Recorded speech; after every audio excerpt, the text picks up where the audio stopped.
All right, back again, people. It is Remy Please of Flight Room TV, and this is another episode of the Fifth Quarter Podcast, episode 39. I'm with my bro Lighthouse, What's up, and y'all? yeah, let's jump right into it. We love it. It's week 3 of National Football League football. It's getting a little tense.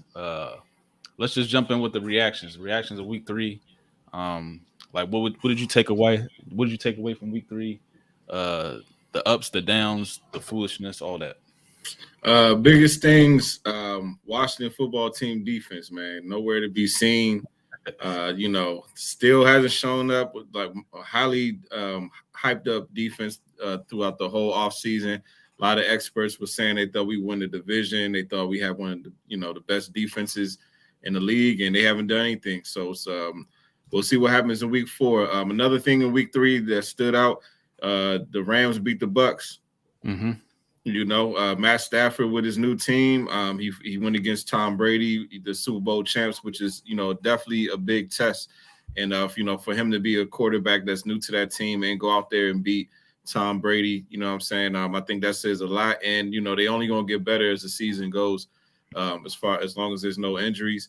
And then, two teams still undefeated that nobody saw coming. That was the Panthers and the Broncos. That's 2 teams that I think a lot of people didn't expect to see 3-0. But those are my biggest takeaways though from week 3. I think my biggest takeaway is I would say the Chargers. The Chargers look good. I mean, of course, it was a divisional game. You're expected to win divisional games, but they look good just before being a young team. It's not. I mean, it's a mixture of veterans and young players. One thing I want to say, the Lions, maybe they're not as bad as we think they are because they were in a close game with San Fran, battled back from being just dogged in the first half. Then they took the Ravens, to the final seconds. Yep. Tucker hit a NFL record kick, and then who they played last week? They played the Rams last week and had a close game. Yeah. So maybe they're not as bad. Jared Goff is still a decent quarterback. The defense plays pretty hard, so maybe they're not as bad as we think they are. Another takeaway, Aaron Rodgers and the Packers. You can't ever count this man out, man. You can't ever count him out. People are counting them out. Maybe like his heart is not into the game because he was kind of dragging out the offseason. So maybe they're just warming up. You can't count him out. Him and Devontae Adams. It was a lot of jankiness in that game, but it was a lot of jankiness in the Ravens game too. But Kirk Cousins showed out. They was 0-2 leading into that game, and then showed up. He's actually leading the NFL in quarterback rating. People don't know that, so yeah, it's surprising. Another thing, the Dolphins showed some fight on the road in Las Vegas with Jacoby Brissett. So yeah, but that's what. Another takeaway is that the rookie quarterbacks. They not really doing a whole lot in that game with the Bears with Justin Fields. That was as ugly as it gets, and it's surprising. It's rare that you actually see the experts actually get on the coach as far as his game plan, especially when dealing with a rookie quarterback. But they was coming out against Matt Nagy all week, and I actually it was refreshing to see because it's easy to throw the quarterback under the bus and say he was trash. But, sometimes when you actually watching the games where you actually question the intentions of the head coach, we've definitely had that happen here in D.C. So, for that's, just to see them call, Matt Nagy out like that, that was definitely, refreshing to see, this week. But, I loved it. But even speaking in as far as our reactions this weekend, I kind of got into a little bit, but, we had some 3-0 teams right now. Which of them is the flukest? Because I definitely named a couple teams that I didn't think would be, undefeated at this point in the season. 2 of those teams being the Broncos and Panthers. Out of those 2 teams, man, I would have to say the Broncos is the flukest team. out of those 3-0 teams. I think the Panthers actually believe in their defense. And I think Sam Darnold, he looks like he's coming alive. And then also, you got to throw into the fact that they got Christian McCaffrey, so they got a running game. They got a quarterback at least at this point, at the minimum, he can be serviceable. And then, they got a defense that's showing up. So, I think the Panthers are better than the Broncos. So I'll probably say the Broncos are probably the Fluke's 3-0 team right now. I would say the Panthers is the. I mean, their defense is fast, is finesse. Sam Darnold really. I mean, this is the first year we actually seen him being a capable quarterback. You could say that with Teddy Bridgewater. I think they said the highest touchdowns he threw in the season was like 14. So you could say the Broncos. I feel like the Broncos have a lot more weapons on the outside, even though Jerry Judy's been missing and they just lost KJ Hamler for the year. They lost him for the year. And outside of Christian McCaffrey, you kind of seen like even though they beat the shit out of Houston, Carolina like kind of stalled a little bit when McCaffrey went out. So depending on his health is kind of depending on how far that offense goes. I mean, I think the defense will keep them in games, but that offense kind of hit some speed bumps. I mean, they were playing Houston, so I don't really know. They played Houston, they played the Jets, right, and then they played the Saints the second week. So like we really can't judge how good or bad they are yet. So we'll see in the next couple of weeks. I mean, this is what 1, 2, 3, 4, 5 teams is 5-0. It's not. I say that it's probably be 2 out of 3 next week. So yeah, I can see that. Yeah, but yeah. So what team is the most legit out of the 3-0 teams? I would say the Rams, just top to bottom. Yeah, the coaching, Rams. The coaching, the defense, the playmakers,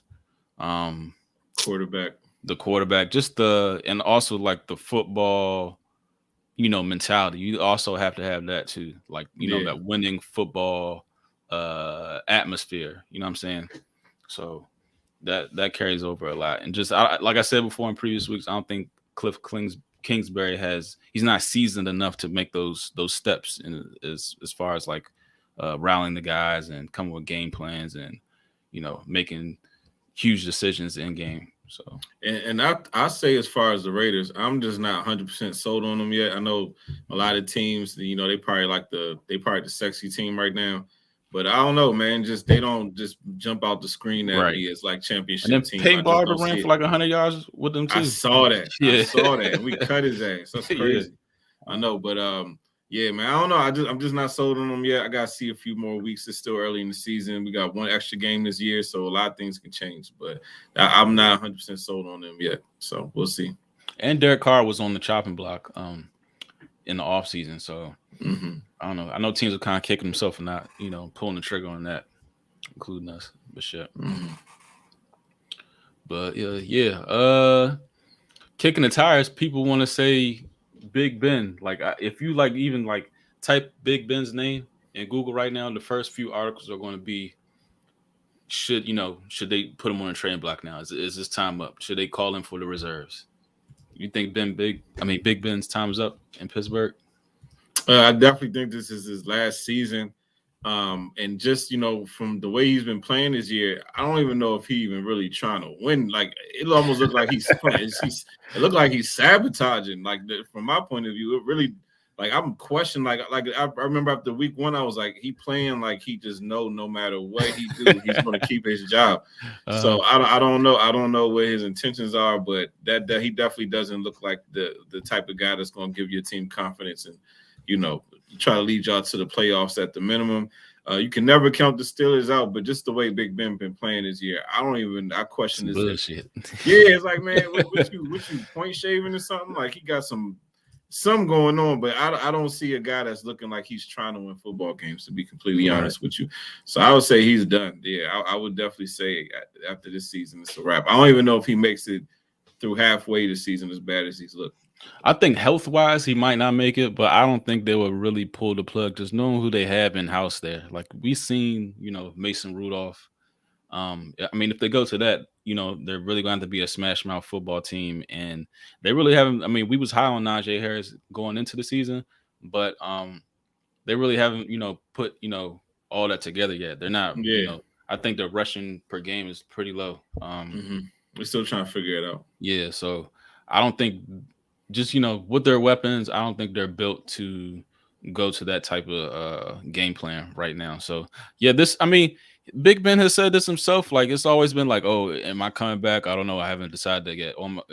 He does this like for the last 3 years. So they question like, is his heart really in it? I don't think it is though. Yeah, this year, yeah. So This year, yeah. and just you just compare him. I mean, I know they have different like body types, but him and Tom Brady, and Tom Brady takes care of his body, but he just looks so like he looks like like Kenny Powers out there, like like he's top heavy and skinny legs. Like he don't take care of his body, and he gets hurt. And maybe that's a testament of him getting hurt every year. He don't take care of his body. But yeah, this is this season stats. But they won 2 games, so I can't be mad. Yeah, they won 2 games, but so maybe this is an overreaction. It could be overreaction, but he's not playing inspired football right now. Nah. And then he got weapons too. He got weapons. Big weapons. We expecting big things out of them. Especially with that defense backing them up. I mean, that division in general going to be something to watch this year. Yeah. Because the Bengals are better than expected. Absolutely. Browns, Ravens, they gotta, that's probably gonna be the toughest division in football this year. And like I said, you can never count the Steelers out 100%. Right. But you do see the change in the guard with the Bengals. Not really, too much yet, but they're not afraid of them whatsoever. Nah, and then the Browns, they could be a good team for years to come too, because all their stars are pretty young for the most part. The tackles, offensive tackles, Myles Garrett, 2 running backs. Yeah, Myles Garrett is a stud. But okay, so we're talking quarterbacks, and we'll get to the Stone Cold Locks and Week in a second. But quarterbacks, let's say hypothetical, your team's down 4 minutes on the clock, not 2 minutes, not 1 minute, 4 minutes is on the clock. Who do you want with the ball in his hand? You want just any quarterback in the league? Yeah. 4 minutes on the clock, down 4. Who do you want? Man, I mean, you got to go with Tom Terrific, man. Right. Like, how do you? He's been there, done that a million times. Some people might go with Aaron Rodgers because he's definitely had some exciting comebacks. Some people might say Patrick Mahomes because he can put up some points, a lot of points in a short amount of time. But Tom, man, I'm gonna go with the seasoned veteran, the guy that's seen everything, been there, done that. He doesn't get rattled. You know what I'm saying? So I would definitely go with Tom Brady in that situation. And also, Tom Brady doesn't even have to like throw the ball down the field. If I got 4 minutes left, I'm trying to milk the clock. Exactly.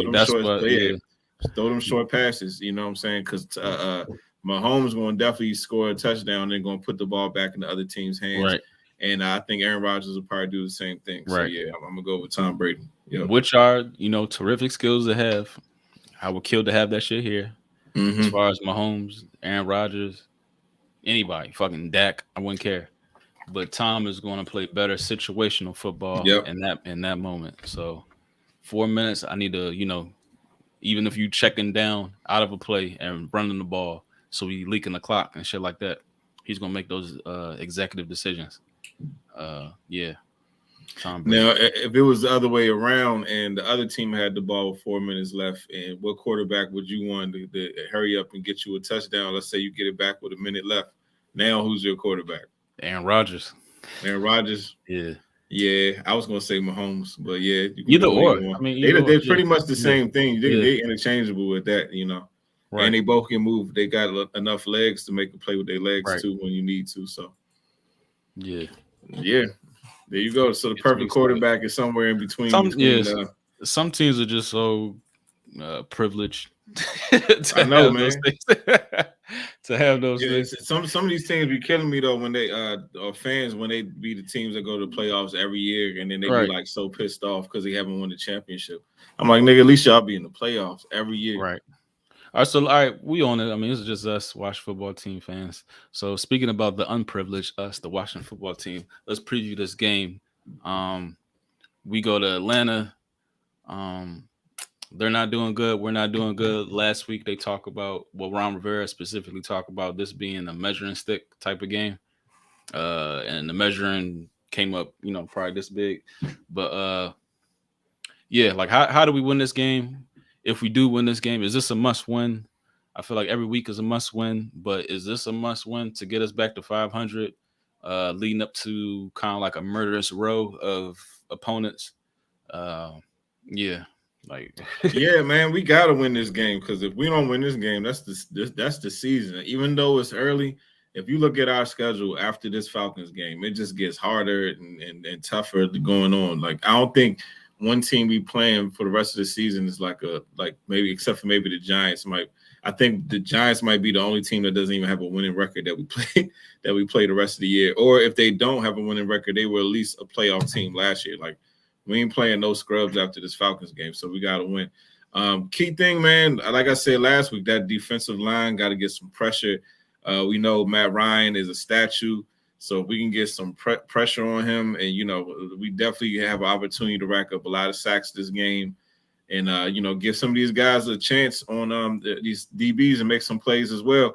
And then on offense, man, we got Fabian Moreau over there starting in Atlanta right now. So yeah, if Terry better eat. You better get Terry the ball as much as you can. And it's so funny because when you really been paying attention to the season, Terry really the only person that like has been consistent yeah, all the way and he top to plays bottom. like his hair's on fire, bro. Like there's never no, questioning like his effort Yeah. whatsoever. Or just him just showing up to play. Like he Yeah, every single week he show up. Every single week he make every catch.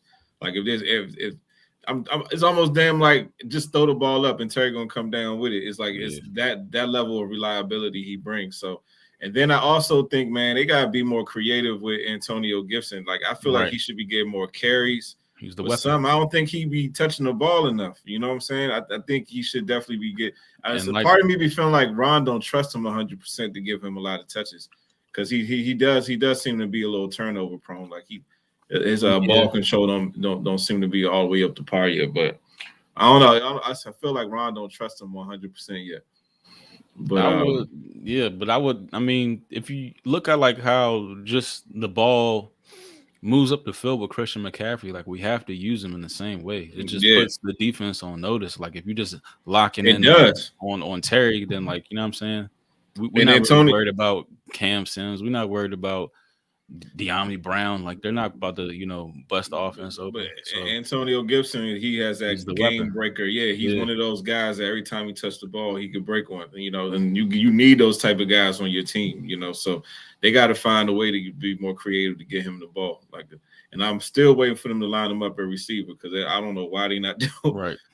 doing that. But yeah, I think those are the biggest keys, man. That defensive line got to do something. We got to Yeah. get some pressure on Matt Ryan, man.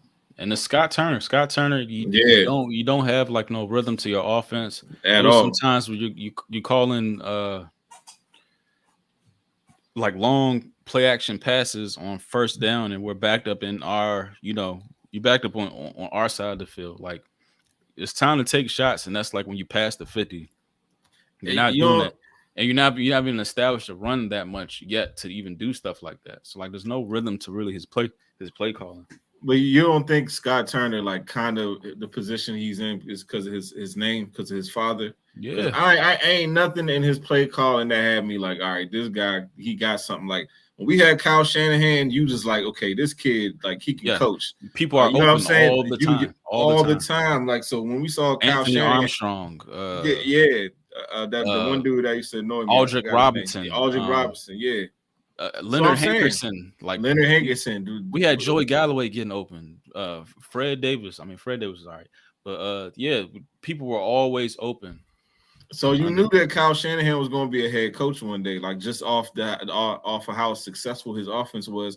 Then he goes to another team, and then they had a successful offense went there. to the But Super Bowl. yeah, but nothing with Scott Turner like just stands out to me as a play caller that says, okay, this guy has something. So Right. man. But so after this season with the talent we have, man, if they can't get nothing going, they gotta make some coaching changes. Right. I wouldn't fire Rivera yet because I still like what he brings to the team from a culture perspective.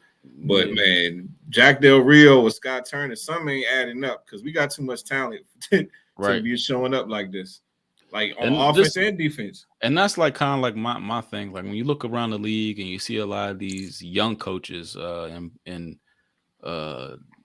in Minnesota, young coach, in not Minnesota, I'm sorry, in Cleveland, young coach, Green Bay, young coach, LA, young coach, San Francisco, young coach, Yep. even the Chargers now, young coach, the Browns, young coach. Like this is a new wave going on right now. Like you have to be innovating. The whole old style of football is really not the same anymore. Maybe you had to have young coaches to even relate to these young athletes. They Yeah, know even about Cardinals. yeah, Cardinals got a young coach. Yeah. exactly, the internet. Even Pittsburgh, the Dolphins, fairly young. You know what I'm saying? But yeah, maybe it's just a new type of game. Maybe it's needed, and it's also like reminds you of the tweet that I was mentioning. Like, is this the day of now? Like the offensive minds are officially catching up to the old defensive style. Like, are there really those old defensive Dick LeBeau's and Romeo Cornell and you know what I'm saying? Has that Nah, surpassed it they kind of don't really even exist no more because when you really be hearing about like outside of like Andy Reid? You know what I'm saying? Is there? I mean, but You Andy know what I'm Reid saying? is an offensive guy. You know what I'm saying? Yeah, but I'm saying like the offense has kind of like surpassed the whole stout defense That's or what I'm saying. something. Because Yeah. who's the young defensive coordinator that everybody talking about? Like you really don't be hearing about. They do talk about the young guy and with the Rams, but I mean the talent is there, so Yeah, you know it's what I'm like saying. So some it's Staley. like Yeah, even, but now like even like Byron Leftwich. You know what I'm saying. You get like all exactly. these Yeah. offensive coordinators, these names. These guys is coming out. But Hmm. like you said, man, and it's the same. Even Jack Del Rio, he kind of like got a The old school reputation. guy. Yeah. Oh yeah, but these guys, like after Jack Del Rio, who's up? Who's up next? And then in this season so far, Jack Del Rio ain't living up to his reputation either. So Right. Did they um, figured it out? Like you know what I'm saying? that's what I'm saying. Did they figure it out? Clearly, and it's funny because Except here, except here. but it's funny though. But you could be right because if you think about it, like even Jack Del Rio wasn't even really adjusting with the way the defense was. Their defensive scheme. It was just like he kind of already had in his mind. It was like, all right, we're just gonna rush forward. And it's just Hmm. going to work, and it wasn't working. It Hmm. was like I guess his brain didn't like register to be like, all right, let's try something different. You know what I'm saying? Yeah, at the So Giants game, like I was screaming. I'm right behind Jack Durrell. I'm screaming like blitz, and I swear I put the light bulb in his head because we well, yeah, started blitzing in like the third, fourth quarter. But yeah, man, you can't rely on that, especially if something's not working. Switch it up, bro. Like switch it up, stop man. being a stubborn old man. That's what it's looking like. Hey, what you think about Chase Young's statements after the game though, when he was talking about oh, somebody out here bullshit, oh, let me find out. So whatever whatever he I said. mean, yeah, I mean he's like a media darling, so like maybe all this stuff is kind of getting to his head. I thought You that was a part of little the tone people deaf. that's I thought yeah. that was a little tone deaf the way It he is, said that. yeah, it is Yeah, because I'm yeah. saying like you're part of the people that's bullshitting for real. Like Did you're exactly. you're over pursuing. You're not Every knocking play. people on their ass. You're sack hungry. You're not really setting the edge. I'm just looking off just off the replays and shit. Like I'm not Mm-hmm. like I don't have the all 22 film. I'm sure people that do have the all 22 film can break it down, but yeah, I mean, you got to back that stuff up. If you're talking that shit now you got to back it up. So Yep. just like you was talking shit about, you and Ted was going to break the sack record. You about 3 games back. It's going to be hard to do that shit now. Exactly. Miles Garrett just had 4.5 in the last Right. game, And man. Clowney So had 2. And come on. Clowney got So a micro fractured surgery on his I knee. So don't know, man. yeah, Maybe they playing as a unit. We'll figure it out. We'll see. yeah. I don't know.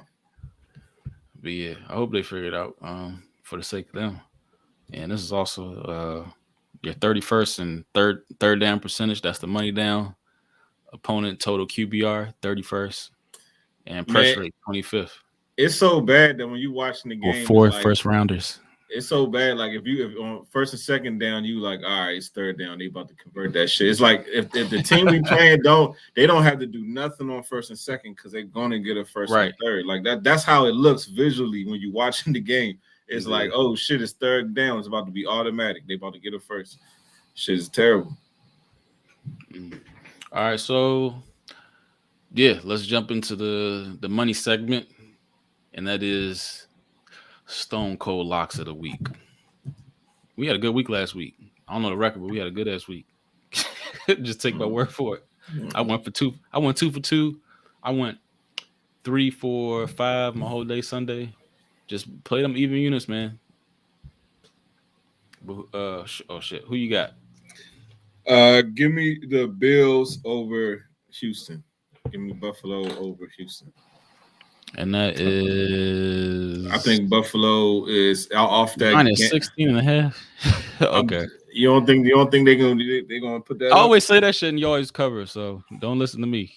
I'm just saying because Do I not think listen to me. Buffalo just came off that big win against us. Their confidence is high, and now they about to play Houston, which is pretty much a scrub team. So, I think they could definitely, I see a blowout. To be honest with you, I see a blowout. Okay, I like that. I'm going to take. I'm gonna keep the ball rolling. Shout out to Matthew Tao. Your birthday coming up. For your birthday, Tennessee's gonna cover against the Jets -7 easily. Also Tampa Bay they're gonna fucking beat the shit out New England. It's gonna be a homecoming, first time for Tom Brady. Yeah, Bunch of headlines. I like that one. Sunday night -7. Give me that. If you can And find an alternate spread for -14, not 14 and a half, but probably -14, just in case you got to push. Get the alternate spread for Tampa Bay. You should see a lot of pay. I would even take a first half, whatever the first half spread is. Take that first half spread. What?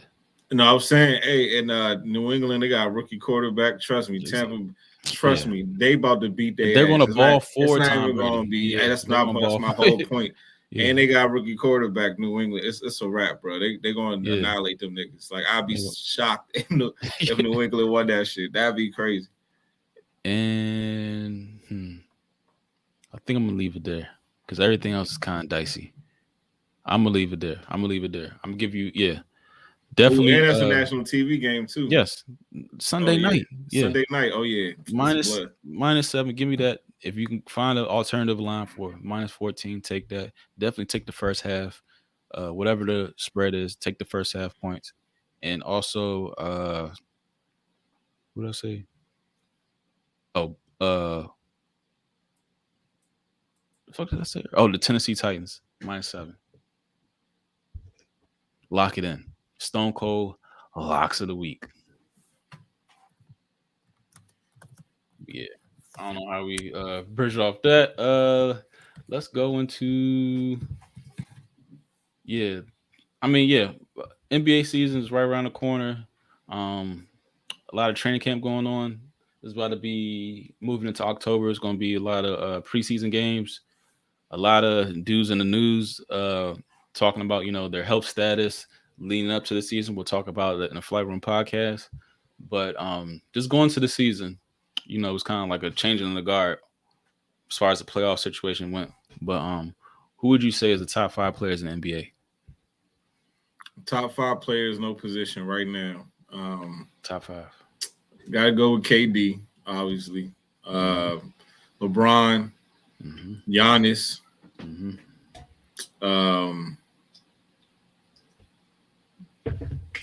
Probably Steph. Probably gotta go with Steph. Throw Steph up there. Okay. And then number 5, man, you can probably go multiple directions. Yeah. I'll go with Kawhi. I'll go with Kawhi for number 5. Okay. Damn it. Yeah, shit, man. I just thought about Joker. I just thought about Joker. Yeah. He's in my 5. But I'm gonna keep my 5 though. I'm gonna keep my 5. Okay. Yeah, I'm gonna keep my 5. That's who I was battling, like is filling in those last couple spaces. But definitely I'll go KD, AD, KD, AD, LeBron. That's 3. Giannis, and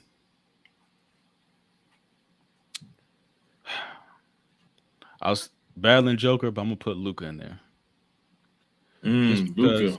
Yeah, it's it, these are players that when you say top five, skill set aside, it's like how successful would these teams be without these players? That's how I like judge it. And you could put Joker in there too, as far as with the Luca and Joker thing. But how I successful would would these teams be I without put them? Joker above Luka. Yeah, just In because my I was opinion. I was pleasantly surprised how well they did without Jamal Murray and Yeah. Luke. Yeah, I mean, he the pretty much the centerpiece of that team. They run that yep, whole team through him. right. He's like Yeah, he's a point center, or whatever you want to call it, center point. yep. Like literally, I think he's the first one like point center. I don't think there's ever been Yeah, one before. he's a unique But talent for he sure. is. Yeah, yeah, but yeah, he's a unique talent. We're a unique talent. Did we cover everything? Yeah, I good. believe so. Yeah, we cover everything. Yeah, over here at the fifth quarter podcast, we talk about Spurs, number one unprofessional podcast, sports podcast in the world. Make sure you follow us over to the Flight Room podcast, then over to Overtime shortly after. Um, just remember, please, Lighthouse, make sure you follow us and get your picks in as far as the Stone Cold Loss of the week and let me know how well you're doing. Get a chance to make some money. But all right, y'all. Peace. All right, peace, y'all.